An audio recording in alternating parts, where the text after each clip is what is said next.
This may be one of the closest faceoffs we'll have all year because in my mind, it could be a situation if both are healthy down the stretch. This could be a neck-and-neck battle for that 15 to 20 range that we're talking about. Yes, we're back again. We're back again. Hey, let's pump up the volume. Right here.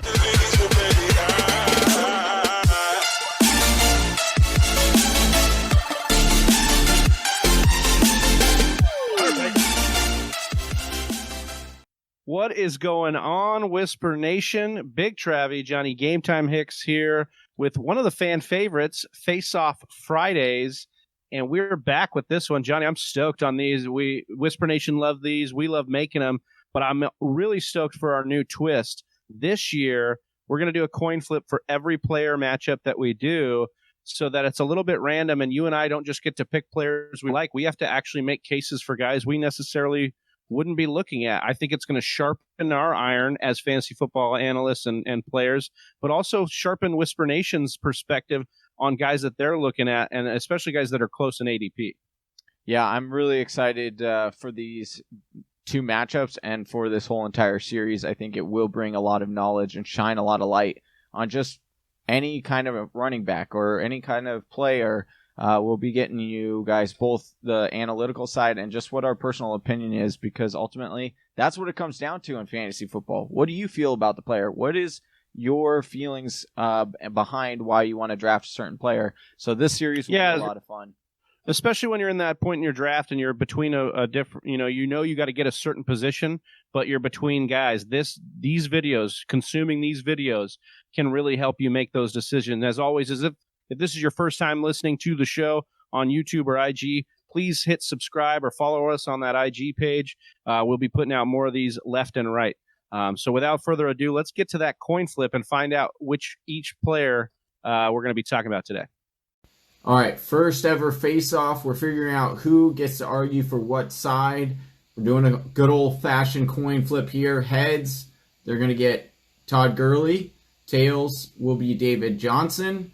Big Travie is up first on deciding, so this coin flip goes out to him. And we got heads.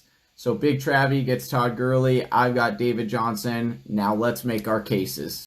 All right, so there it is, Johnny Game Time Hicks. This is kind of funny. We're doing David Johnson versus Todd Gurley. Both of these guys, longtime Ram, longtime Cardinal, now changing teams, and we get to talk about the guy that's kind of more near and dear to our hearts. So I'm excited. Johnny, I did get first choice this week, so I want to let you start with David Johnson here. All right.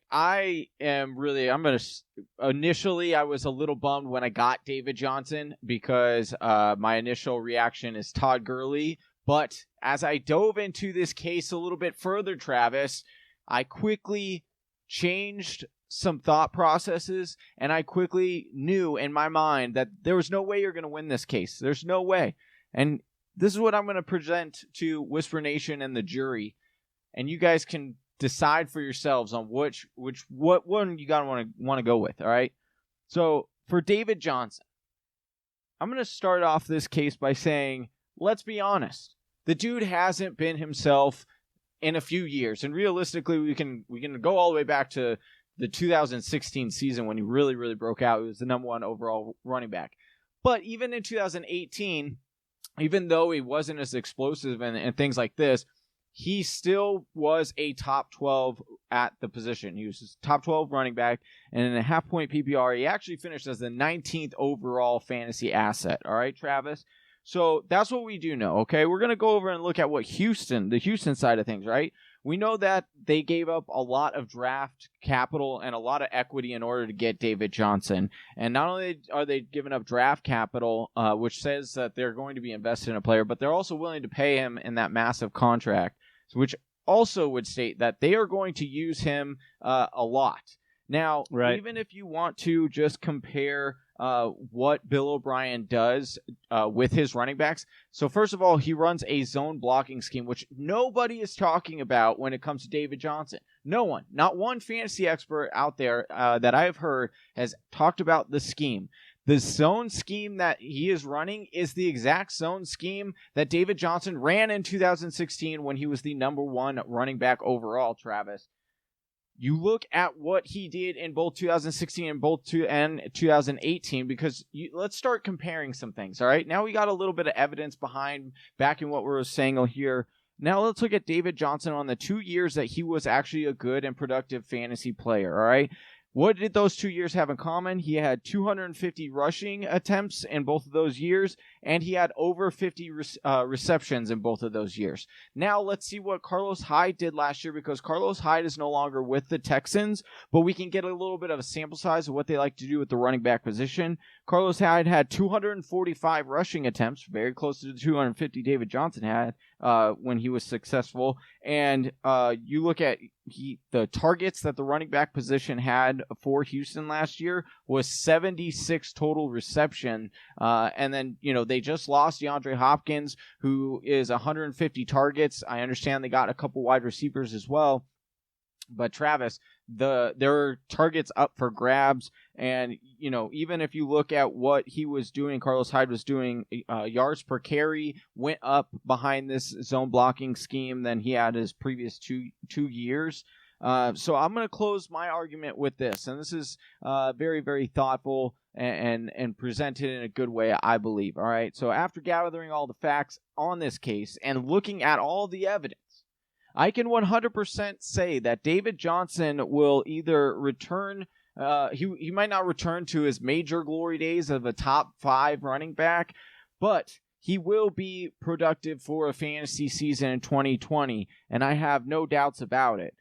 Based off of what we do know, we can reasonably gather and agree that because of the mere fact that the volume will be there for David Johnson and the scheme is there for David Johnson, that he will be at least a top 20 running back, and his current ADP, Travis, is in the 6th round. It's a travesty. He's going off the board as RB 29. This guy is a top 20 RB all day. So I love the value David Johnson brings. So give me David Johnson. Love it. Yeah, this is a fantastic case you made here, Johnny, for David Johnson. I agree 100% that he's got some value here, but I think that both of these guys have a lot of value right now. Looking at face value for what they're probably set up to do, they're both going to be pretty close to, bell cow running backs, which was what made them so successful in their heydays. But I do think that both are a little bit past their prime, and we are going to be looking at a situation where it's top 20 and not top 12. Look at Todd Gurley. The biggest thing Johnny or anybody else in this industry is going to tell you right now, the biggest concern is injury. We know that, right?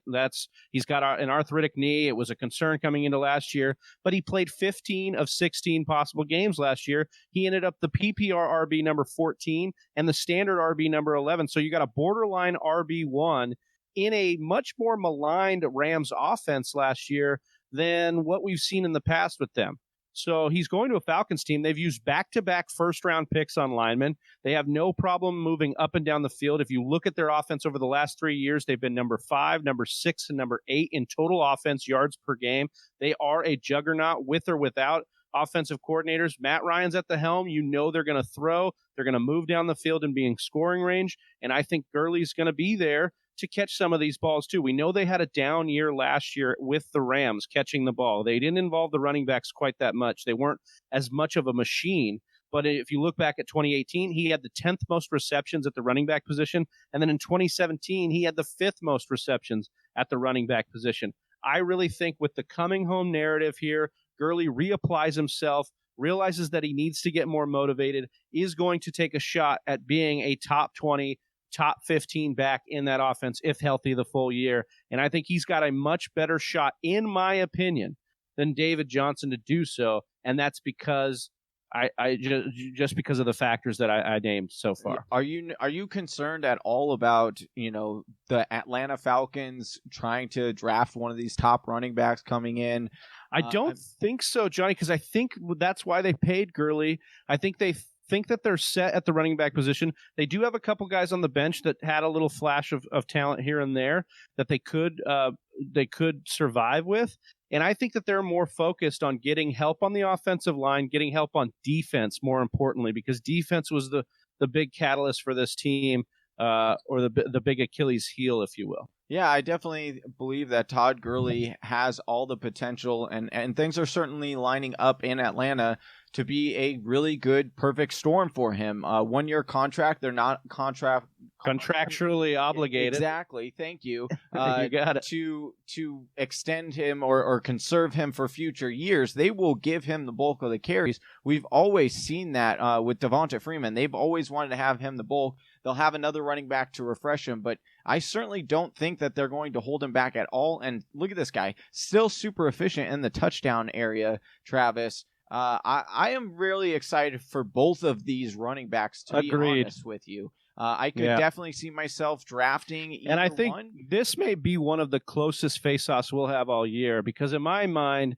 it could be a situation, if both are healthy down the stretch, this could be a neck-and-neck battle for that 15 to 20 range that we're talking about. I don't think these guys are going to jump necessarily into the top 5, top 6 running backs, but I think they're going to live in that RB2 category, and you're going to love it if they can stay around 4, 5, and 6 or around ADP in your drafts. You're going to love the value that they bring back for you here. And this is a lot of what fantasy is. Navigating the situations that change, navigating guys that really burned you last year, but maybe have a new change of scene that you can look at to say, actually, this guy's going to be in a good spot. And you've got to be able to make those judgment calls. For me, it's Todd Gurley. Johnny, are you still leaning David Johnson after this face-off? I'm still leaning David Johnson, but ever so slightly. I would not be upset if I walked away with either one of these guys. Honestly, I would have confidence in both these guys of returning at least a top 20 value. Yeah, and I think we want to know what you think, Whisper Nation. We've laid out the cases right here for you. Johnny's got his case for David Johnson, me for Todd Gurley. We're both still sticking with the guys that we had cases on. But what do you think? Comment below and let us know. And let us know what guys you're stuck between so we can do another one of these face-offs right here on the Fantasy Whisperers.